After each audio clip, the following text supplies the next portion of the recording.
결국 당의 운명은 지금 벼랑 끝에 서 있다고 봐야 되겠지. 내가 예전에도 얘기했지만 국민의힘은 당명이 바뀔 일이 있을 거라고 내가 얘기를 한 적이 있었는데 맞아요. 물갈이가 좀 돼야 된다라는 얘기 하는데 국민의힘은 그 물갈이가 너무 안 되고 있다는 거지. 너무 안 되고 있어서 그 권력 때문에 모든 젊은 세력들도 젊은 정치인들도 무릎을 꿇을 수밖에 없는 거지. 자력갱생은 절대로 없다. 그래서 뭐 당원들도 많이 빠져나오기도 했지만 의원들도 많이 빠져나올 것으로 지금 보고 벌써 빠져나온 사람들도 있지만 뭐 쇄신을 한다는 명목 앞에 어쩌고저쩌고는 하지만 절대로 바뀌지 않을 게 국민의힘이다. 계속 도돌이표야. 돌아가고 또 돌아가고. 그래서 국민의힘은 운명 끝났다라고 보는 거지.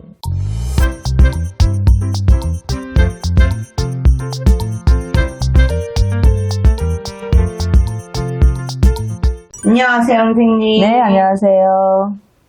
오늘은 6월 9일인데요. 이제 정권이 바뀌었잖아요. 국민의힘입니다. 여기는 이제 어떻게 되는 건지, 이쪽에 향후 이번 정권의 국민의힘당의 운명을 좀 점쳐주시면 좋을 것 같습니다. 그래 볼까요? 어떻게 나올지.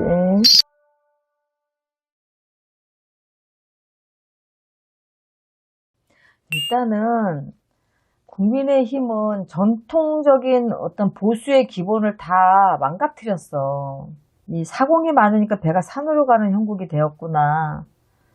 이게 편가르기식 뭐 권력 또 승부, 윤석열 전 대통령하고의 뭐 이런 행보를 같이 하는 당 지도부, 의원들, 또 당원들, 뭐 대선 후보를 두고도 뭐 한덕수 단일화, 김문수 단일화 막 이러면서 끝까지 막 그 좋지 못한 어떤 일들을 행하는 지도부들의 그런 모습들, 명태균 게이트에 발목이 잡혀있는 의원들도 그 속에 많을 거고 결국 당의 운명은 지금 벼랑 끝에 서 있다고 봐야 되겠지. 내가 예전에도 얘기했지만 국민의힘은 당명이 바뀔 일이 있을 거라고 내가 얘기를 한 적이 있었는데 맞아요. 지금 국민의힘은 겉으로 보여지는 뭐 나경원 씨, 뭐 권성동 씨, 뭐 이런 분들, 뭐 권세동 씨, 뭐 이런 분들 사실상은 희생양일 수도 있고 국민의힘 내부에는 자기 지역구에서 정말 왕처럼 대접받는 4선, 5선 계속 출마해도 계속 찍어줘서 왕처럼 대접받는 한 무리들이 있다는 거지.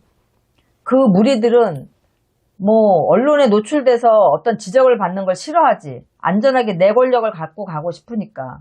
그런데 그런 권력들이 중심이 돼서 무슨 일이 있을 때 그런 권력들이 앞에 나서기 싫으니까 그런 분들을 도구로 쓴다고 보는 거지. 그러니까 당이 망가지는 건 중요하지 않아. 쇄신 원하지 않아. 그냥 내 권력만 잘 지키고 내가 갖고 싶은 것만 갖고 가면 된다라는 거야. 그래서 우리가 항상 얘기하잖아. 뭐 5선, 6선씩 되면 이제 국회의원 그만하시고 초선들이 갈 수 있는 길을 열어주는 게 맞다 이런 얘기를 많이 하잖아. 그러니까 물갈이가 좀 돼야 된다라는 얘기 하는데 국민의힘은 그 물갈이가 너무 안 되고 있다는 거지. 너무 안 되고 있어서 그 권력 때문에 모든 젊은 세력들도 젊은 정치인들도 무릎을 꿇을 수밖에 없는 거지. 그 당론으로 밀고 가니까 그 큰 세력에 휩쓸려 가는 거야. 지금 올해 대선 때 40%대가 나온 것도 보수의 최대한으로 결집이 된 거고, 그리고 마지막으로 지지해 준 거야. 기회를 준 거거든. 근데 여기에서 자체적으로 결국에는 자력갱생을 하기가 나는 힘들다고 보여져. 자력갱생은 절대로 없다. 그래서 뭐 당원들도 많이 빠져나오기도 했지만 의원들도 많이 빠져나올 것으로 지금 보고 벌써 빠져나온 사람들도 있지만 뭐 쇄신을 한다는 명목 앞에 어쩌고저쩌고는 하지만 절대로 바뀌지 않을 게 국민의힘이다.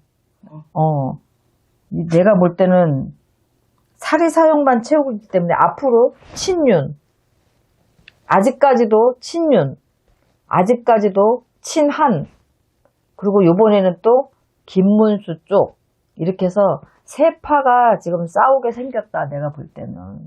근데 어떻게 보면 요번 일로 한동훈 대표에 대한 입지가 조금 올라간 격이고, 김문수 씨는 나가서 40%대를 받은 대선 후보이기 때문에 그 영향력이 또 막강하고, 친윤 세력은 끝까지 이걸 안 놓치려고 하고 있고, 권성동 씨가 뭐 사퇴를 하고 뭐 책임을 통감한다 이렇게 했지만 다시 또 뭔가를 하면 또 다시 나서서 하실 거야. 그러니까 이게 계속 도돌이표야. 돌아가고 또 돌아가고. 그래서 국민의힘은 운명 끝났다라고 보는 거지.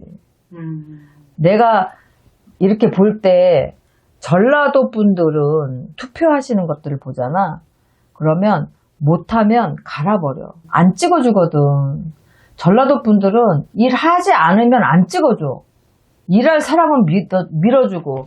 암만 이 야당의 세력이 좀 큰 쪽이라 하더라도 자기 당 식구라 하더라도 자기 식구라 하더라도 아닌 거는 안 찍어준다니까. 근데 경남이나 대구 이런 데 가봐봐. 경상도는 잘못을 해도 또 찍어줘. 강원도 권성동 씨 그렇게 권력을 앞세워서 말도 안 되는 짓거리를 하고 그래도 강원도에서 계속 찍어주잖아. 그런 것들이 문제라는 거지. 그런 것들이. 그래서 국민의힘이 안 바뀌는 거야. 국민의힘은 운명은 뭔가 분열이 돼서 쪼개서 나오기가 좀 쉽다라고 보여지지. 그러니까 이 당은 좀 없어질 수도 있는 거고 그런 거네요. 예전에도 이름이 바뀐다 이렇게 했지만 뭐 다 쪼개져서 나가서 이름이 바뀌는 거는 다르게 되는 거는 그렇지. 다른 게 그리고 또 없는 쇄신을 한다는 명목으로 예전에도 새누리당에서 이렇게 바뀌었잖아. 네. 그것처럼 당명만 또 바뀌는 것 뿐이지. 기본의 그 본인들의 의식 자체 그게 없는 거지. 그 쇄신을 할 게 본인의 사리사욕이 훨씬 더 많다라는 거야. 명태균 게이트에 민주당 사람이 들어가 있진 않아. 다 국민의힘의 사람들만 들어가 있어. 그렇죠. 그러니까 그게 문제야. 왜냐면 개인의 사리사욕이 최우선이고 내 권력 유지가 우선이기 때문에 당이 발전이 없는 거야. 그것도 진짜 안타까운 거예요. 안타까운 거지. 좀 이번 기회에 조금 발전도 좀 하시고 그러셨으면 좋겠어요. 당연하지. 뭔가 서로 견제가 좀 돼야 되잖아. 그래야지 맞는 거거든. 민주당도 사실은 예전에는 잘 일 못했어. 진짜로. 근데 요번에 그렇게 일들을 열심히 한 거야. 열심히 정말 잘해서 정말 잘한다. 그러니까 지지해주는 사람들이 많아지는 거지. 국민의힘이 잘하면 당연히 지지해주지. 나도 국민의힘이 잘하면 국민의힘을 지지해줄 수가 있다는 얘기지. 네, 그렇죠. 일이 먼저니까. 그렇지. 네. 우리 국민들은 당이 우선이 아니라 사람이 우선이니까. 사람을 먼저 보는 거니까. 네, 알겠습니다, 선생님. 여기까지 볼게요. 네, 수고하셨습니다.